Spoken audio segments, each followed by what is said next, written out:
the glass does not shatter instantly. Do you think the shark thought, like, I'm going to do this and it'll just break right through? Or do you think it knew that it would be a very dramatic breaking of the glass and he could, like, relish the opportunity to see them freaking out before going after them?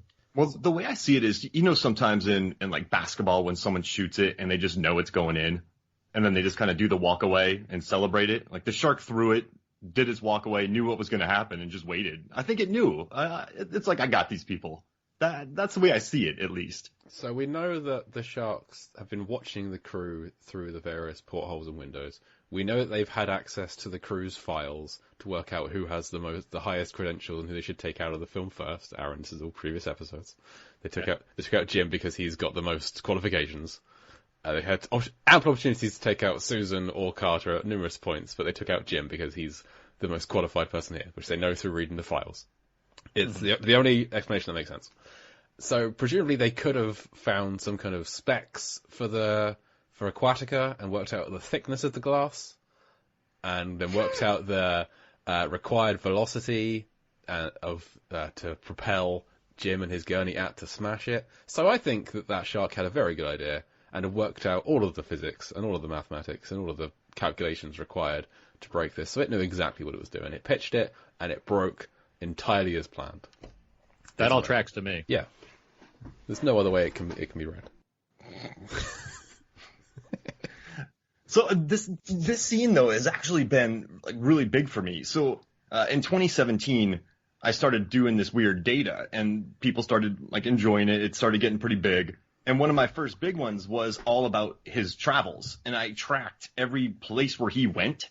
So I figured out like we learned that there's a half-mile catwalk. So I kind of guessed the dimensions are like 590 by 295 feet. And then if you go to Movies, Homes, and Flicks, read the post. But then what I did was, the thing is, when they put him on the helicopter, they have to go inside. They have to go down the elevator. So I did some research, and I learned that the elevators move at like 200 feet a minute. So somewhere around there, I looked up the like freight elevators, Stanley elevators. So they were in there for like about 100 feet going all the way down. And I timed how long it took up. Then they had to walk back inside. Then they had to get in. So during this time, I think the shark is just kind of thinking, okay, what's the best angle for this? So I tracked the shark. It swam as far as it could, and it was coming from about 100 feet out. So my final guess is that Jim, like during his whole death process, traveled about like 1.12 miles during this whole scene, from getting bit, going up, getting in the gurney, then getting dragged around, and then smashed into that. So that was my thing. I just love what I like the most is that just this shark had him underwater for minutes. So I just want to know what happened during that. I want a deleted scene. I'd love to know what the shark was thinking. Did the shark actually accidentally drop Jim? Like, what was its plan? I don't know. I'd love it. One of the biggest flaws of a movie that's pretty good, of Deep Blue Sea, is the fact that there are not enough cutaway shots to the sharks conspiring with each other about their next move. Right. Giving each other high fives, stuff like that. We need an Ocean's 11 style like heist planning sequence where they're drawing up the whole mission. Or like one comes into a room with a chart in its mouth, and then its fins roll it out to a table. Yeah, exactly. And says, "Here's what we got to do." The other shark's just eating chips the entire time. Exactly. It's called Sharky. Well, Brad Pitt does have a shark tattoo in the Ocean's movies on his forearm. Oh, yeah, I've long assumed that this is part of the Ocean's universe. I'm pretty sure Ocean's 3. Yeah. This would be Ocean's 3 exactly. Yeah. So there's what I'm saying is there's 4 or 5 more entries before we get to Ocean's 8, obviously. And then 9 and 10, those will be the ones that'll provide the kind of connection between the women, the sharks, and of course Danny Ocean and his gang. They have like some boat casino or something in Abu Dhabi where the sharks can go under and just do some, take out the tunnels from underneath. So definitely need to write this script right away. Yeah. Mark, they're smart enough. To just go back a bit, I do appreciate having math in movie podcasts. I feel like that's just a thing that could be really useful and that makes me appreciate the various articles you've written for Rotten Tomatoes, I believe, where you kind of some of these things. So I mean, I appreciate these stats because I do think they're very useful to kind of get us into the mindsets of what it takes to accomplish certain things, such as sharks computing the distance required to accomplish certain tasks in these movies. Oh, yeah, if you want to know how far the creature from It Follows goes, you contact Mark because he's worked. Yeah, exactly. He knows. Exactly. And see, this article got me interviewed by Wired. which was like big exposure. And then I got in with Rotten Tomatoes because of these articles. So this whole scene with Jim and this data is kind of what kicked off my whole, like, starting to get paid for writing thing. So I love this scene. I'm like, I worry about it because I'm in such a deep blue sea bubble with this. So it's nice having some other people to talk to about it because I would just be fawning over it. I do have to say, though, what I love about this movie is I do think it really gives you a good sense of place because I love the miniature shot when the shark is coming up with Jim in his mouth. When it cuts to the miniature, it kind of lets you know where they're at. And there's always signs, sublevel 2, you're here. She gives a whole expositional dump. So you know exactly where they're at when everything breaks out. And I love that about it. Yeah. I agree. It does a good job of keeping the geography clear as far as people needing to get in and out of certain air pressurized areas and what like silly stuff Michael Rappaport says to be like, we got to go over here so we can turn the valves and open this thing back up. So on the subject of Rappaport, when Russell looks out the window, is like, somebody tell me what that is, please.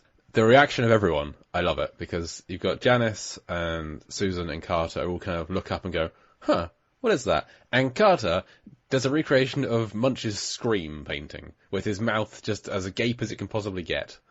It's just, he's catching flies down there. He's just like, what?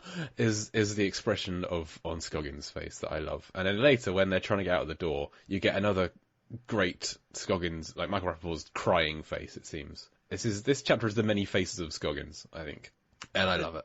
I mean, if you don't know how smart these sharks are, and you see it barreling towards you with a stretcher in its mouth to break glass, it's gonna shake everything you know. Oh, I'm not saying my face would be any different than his is right there. Other than no goatee, but I love the reaction. Everyone else is just like, huh, just taking it seriously, and he's just like, what? Are we pro Michael Rappaport goatee or against? Oh, pro. I think pro until you compare it to Samuel Jackson's goatee, which is infinitely better, I would say. I mean, well, Sam Jackson. I mean, if Sam Jackson's in a movie, the hair is like that's no question. Like he has his. I'm not even making this up. He has his own hair person, like that does like that styles all of his various wigs and pieces that he uses in movies. So like I'm not. This is more like the Sam Jackson memorialist when it comes to talking about other people's hair in movies. Man, I love Unbreakable. I love his hair in Unbreakable, Pulp Fiction. But man. Rappaport's goatee is like Sam Jackson showed up to set on day one with the goatee, and Rappaport's like, I want to do that too. I want to copy that, and he tried. And it's a decent job, but he has the same problem that I do, where he can't grow any hair directly underneath his nose. He has like that little strip between the nose and the top lip where he has no hair. I have the exact same thing. So. Plus, there's like multiple colors going on, if I'm not mistaken. Most of them are shades of ginger, which is nothing wrong with that. That's for sure. Yeah. For sure.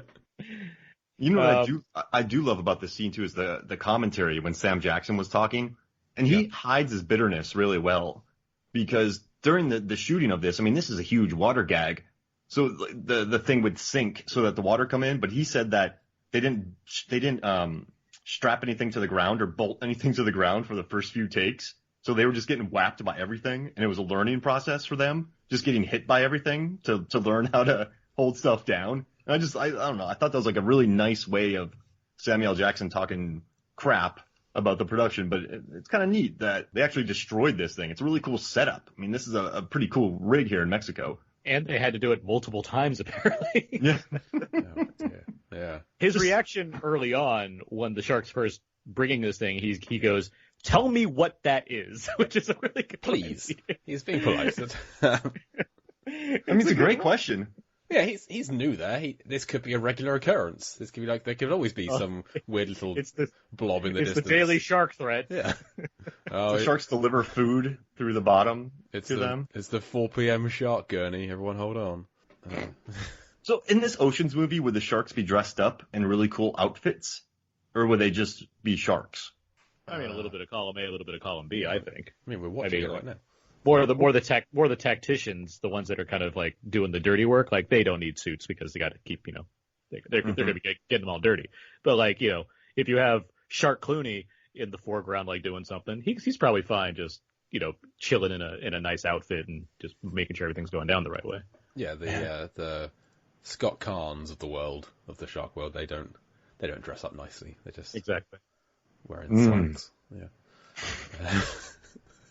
I just want this movie now. It'll never happen. It'll never unless ever, we ever make happen. it. Don't say that. Do you know how many shark movies there are? It could easily happen. We should do the commentary for it. They've had Sharknado films that time travel. Why not a heist? It could happen. Sharks in Vegas. They brought Dolph Lundgren into a Sharknado movie, and they didn't have him front kicking a shark. Missed opportunity. Disappointing. Yeah. I'm just searching Shark Heist just to see if this exists already, because we could be totally behind. Oh, crap. So this is random, but we, my friend Adam and I, for Movies, Films, and Flicks, we do fake movie podcasts where we review movies that are made up. And we have one called Sharks in Sweden, where there's a massive heist inside of an aquarium full of really dangerous sharks. And the villains blow up all the tanks, and so the sharks are running around killing people while they're trying to steal a bunch of art. And it's up to Dolph Lundgren to stop them. So it's like Hard Rain inside a museum with sharks killing people. So it's basically kind of a shark heist. Apparently, part of Sharknado 4 takes place in Vegas. So who knows what happens there? How far did those sharks travel? The streets of Las Vegas flood. I mean, wow. There is no movie called Shark Heist yet, by the way. Yeah. It'll be a Deep Blue Sea, the podcast production. Aaron, you'll be credited We'll get a bunch of voices together. We'll get Jason Reitman to do a table read. Yeah, well, that'll be years down the line when they do a tribute to Shark Heist. Oh yeah, that's like the 10th year anniversary or something. Yeah. Quibi will film it with stars and release it. No, we want people to watch it. Yeah, exactly. Oh. Stop trying to limit us. I was like, wait, what does that mean? I'm like, oh gosh. Quibi. Just being mean. I would love it if we did it. A Quibi original. Sharks in Vegas. The 4 people who watch it will love it. They would. They'd be our diehard fans. Okay. This scene. Oh, did you notice that Rappaport's wearing an Aquatica shirt in this scene? Yes, I did. Yes. On the back it says Aquatica. I did wonder about his shirt, because it's got that. He's kind of got the horizontal racing stripe on it, where everyone else just seems to be just in normal clothes or a wetsuit, and he's got this weird red-orange stripe running across his shirt, which I don't hate. It's not bad. If it turns out it's an official shirt, then I want one. On a higher level, I don't want to discriminate. I like Michael Rappaport, but him being down there as a computer expert to begin with, I'm sorry, a Bostonese computer expert to begin with, I'm already thinking, all right. that's a choice. I like Rappaport too. My problems are always with Scoggins as being utterly useless. Rappaport is doing a great job performing the character of a There's useless no problem with him engineer. as an actor. He's doing the work. I agree. It's just Scoggins. Well, I feel bad because they're making him do a lot of roles that he probably doesn't normally do because the crew in a deleted scene the crew couldn't come back. So I mean, he's filling in pretty good, would you say, to get Skoggs back a little bit? I mean, he's probably doing some things he normally doesn't do. I have to blame someone, and I blame him. So. His computer acting is on point. Oh, I gotta say something. I just recorded an episode for Candyman, and I gotta say, if you want to watch excellent computer and microfiche acting, Virginia Madsen, her computer acting in that it's really good. I've never seen computer acting like that, and I've seen a lot of computer acting in my day. So if you ever want to watch good computer acting, turn on Candyman. It's on Netflix. What do you think of Stellan Skarsgård smushed against the window acting? Yeah. Oh, I mean, it's brilliant. I mean, just the pathos in his eyes when he looks at Janice through the cracks, looking at her. I mean, that's funny though, right? Is it bad to laugh at that scene because it's just so absurd? And you see her like crying, and he's smashed up there because of a shark that wedged him in there. It's just so mean. I love it. Oh, Mark, this is the 13th chapter of your podcast. I feel like it's okay to laugh at scenes in Deep Blue Sea. Yeah, you're right. But I think it's just meant to be funny. Like that shot to me, it's a good shot to show her and to establish their relationship, but it just makes me laugh. It's just so mean. Well, it's over the top, obviously, because a shark just did this. So yes, like there's an inherent humor to it. I'm not doubting that whatsoever. It's one of those scenes where at Jim Whitlock's eulogy, when they're trying to explain like how he passed, it takes a lot of explaining. Like Brenda, previous scene, she died because the radar lounge exploded. A helicopter crashed into it. That you can kind of if you can expand on like a helicopter crashed into it after a gurney was dropped and dragged by a shark underwater, and you can expand on that. But you could just say helicopter crashed into the tower and she died. With Jim, there's just endless questions and endless extrapolating required to even explain. Like, I mean, eventually, does he die? Eventually, how does he die?